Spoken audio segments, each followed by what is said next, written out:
कई साल पहले एक बाबा गांव में आए और कई लोग अपने दुखों का समाधान पूछने उनके पास गए। बाबा ने आराम से सबके परेशानियों का हल बताया और सभी को कहा कि संयम रखो और मेहनत करो।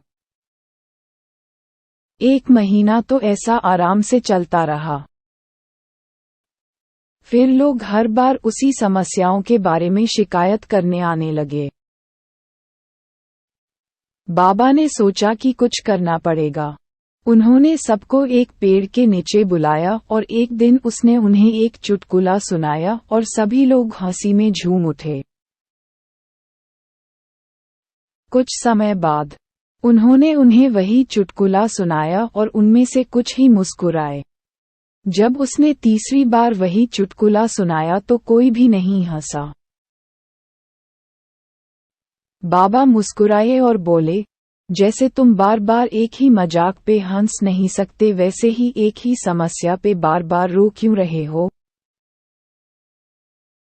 कहानी से सीख, चिंता करने से आपकी समस्याओं का समाधान नहीं होगा।